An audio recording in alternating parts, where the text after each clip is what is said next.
Hey, what's up, guys? My name is Mr. Zeld, and welcome back to another episode of Warframe.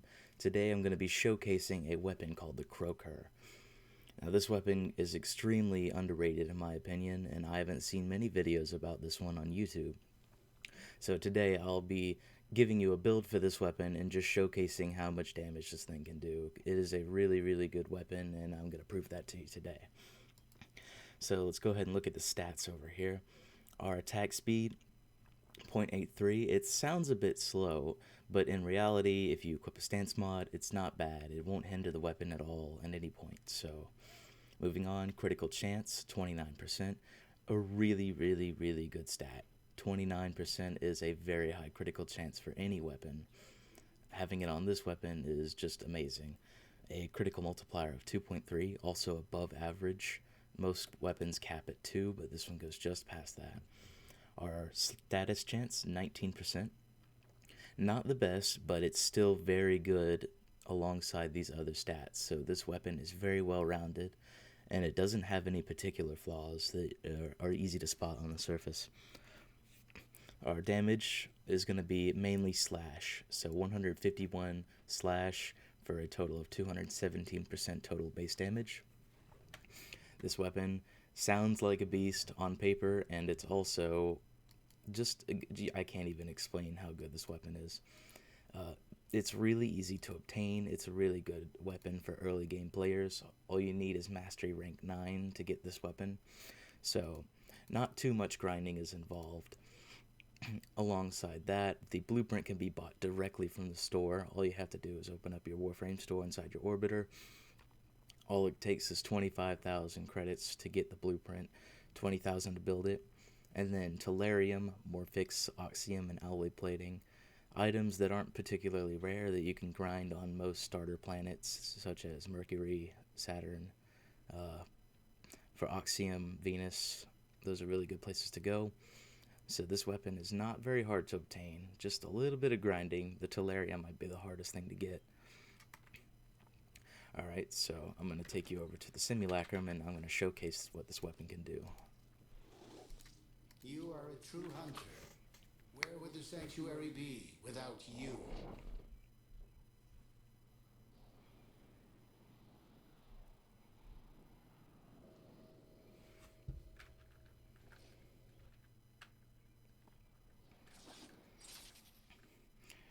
Alright, I'm at the simulacrum.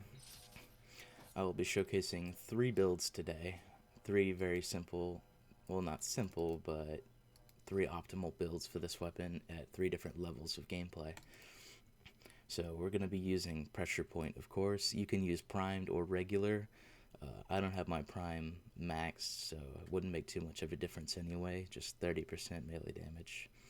We're going to be using organ shatter for critical.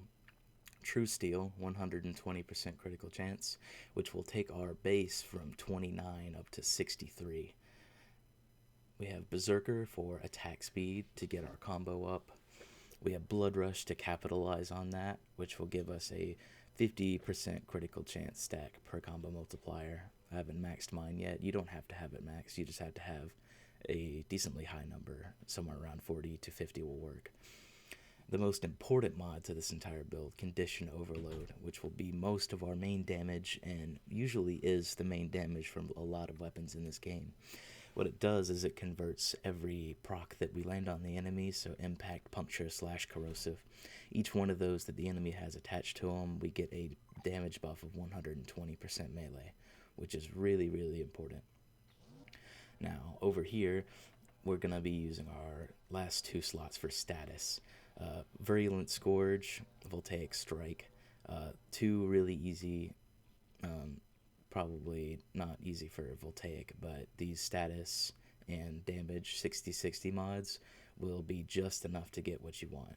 You really don't need the 90 mods, especially because we want that extra status chance over here to proc and get our condition overload to work.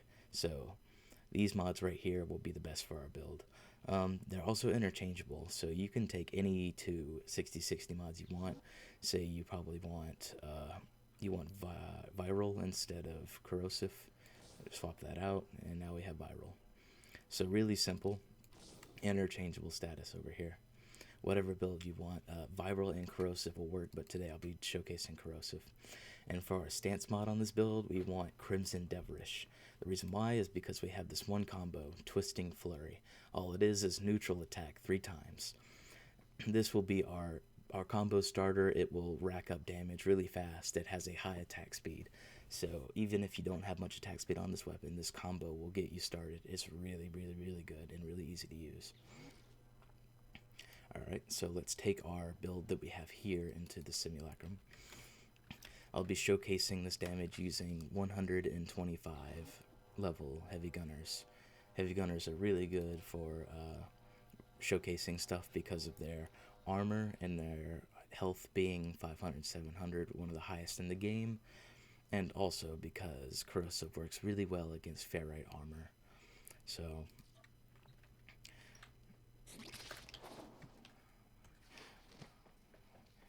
alright, just to test, we're going to see how much one flurry can do with our combo damage. So that was a kill. The initial combo got him down to half health, and the last hit was a special critical that killed him. So just amazing. Just absolutely astonishing how much this weapon can do. I haven't even built up combo yet, and those slashes are insane. So, yeah, if that doesn't say much about this weapon, then I don't know what will. Our next build, we'll be moving up to our casual build. So this is what I use casually. It'll be a lot harder to grind for because we'll be using these 2 weapons or mods here, Sacrificial Steel and Sacrificial Pressure. These are Umbral mods that you'll get from completing the Excalibur Umbra quest given to you by the Lotus. If you haven't done that yet, then you won't have these mods. If you do that, though, they will be given to you basically for free.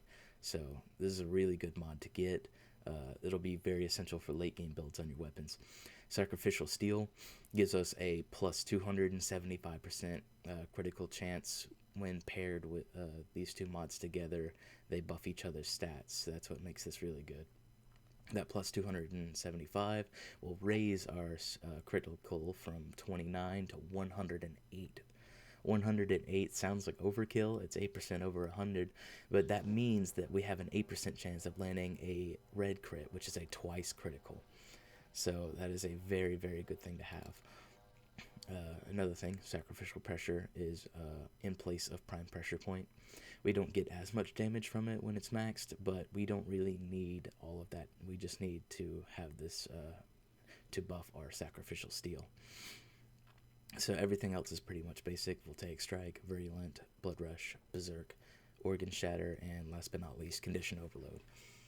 Alright, same stance mod. Going back in, I'm not using Mirage's third ability because I just want you to see how much this damage does purely base damage. So that was our Flurry combo right there. It was a one-shot. Absolutely amazing. This weapon completely tears these heavy gunners to pieces. Each one of these criticals, 13,000, 18,000 in the orange crit range. It is just unbearably amazing how much damage this weapon does. Alright, our next build, the late game build. I like to use this when I'm going just solo with the weapon. I don't have any other weapons in my inventory, and so this is what you would want. Instead of Blood Rush, we're going to be replacing this mod entirely with these 2 right here, Gladiator Might and Gladiator Rush. Now you can get these from completing Eidolon bounties. They will be given to you as a reward, and these are 2 of the easiest to collect from the Eidolon bounties. So Gladiator Might, a 60 plus critical damage, which will boost our 44 to a 58 combined with Organ Shatter, and Gladiator Rush giving us a 6 plus combo duration. So we'll have 6 more seconds, which increases our time to 11, giving us just enough time to keep our combo going while we're using this weapon, and so we don't lose our very high critical combo that we have going on. Now, in place, because this is 2 mods, instead of 1 with Blood Rush, we have to get rid of Berserk. this is not extremely important to the build, but it does help. We'll be removing it for this. So if you have a Warframe that gives you a plus attack speed such as Wisp or Volt, that would be optimal for this build. Alright, and on top of that, the extra bonus you get for using these two mods will replace essentially a Blood Rush. At the bottom of this mod you can see a 20% critical chance per combo multiplier. So when these two are combined, they buff each other. That will replace having Blood Rush in our inventory, but it will also give us the same effect, basically, just a little less potent. Alright, so take this into our simulacrum. Have to spawn more gunners. Alright, so this one doesn't do as much damage as the casual build does right off the bat, but after we build a bit of our combo, you'll start seeing some really ridiculous criticals that just climb into unspeakable ranges. You get 20,000 right there. 32,000.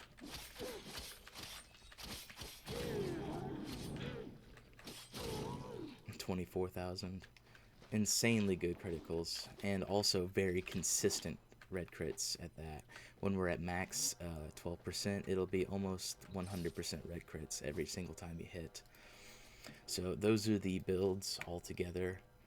Those are my 3 favorite builds I like to use on this weapon. This one for cheap, easy to use, not very hard to grind for mods. You can replace this pressure point. This will only take 2 forma. These 2 right here sadly will require 4 forma. So let's take our casual and let's get our combo multiplier up to 12% so you can see how crazy this absolutely is. We'll go and spawn the max number of heavy gunners. I'll unpause them so they come to me.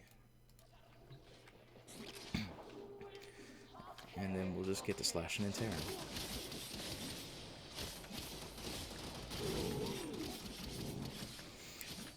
So we've only killed 3 gunners so far. We're up at 6 times combo multiplier. 7, 8, 9. And now once we cross that 9 range, about 9 to 12, you'll start seeing these red crits come out. And what the red crits mean is that the critical hits twice, so it does twice the critical multiplier damage that we have on our main build. And you can see these red crits come out very consistently. It is such an amazing thing to see. 95,000 critical right there.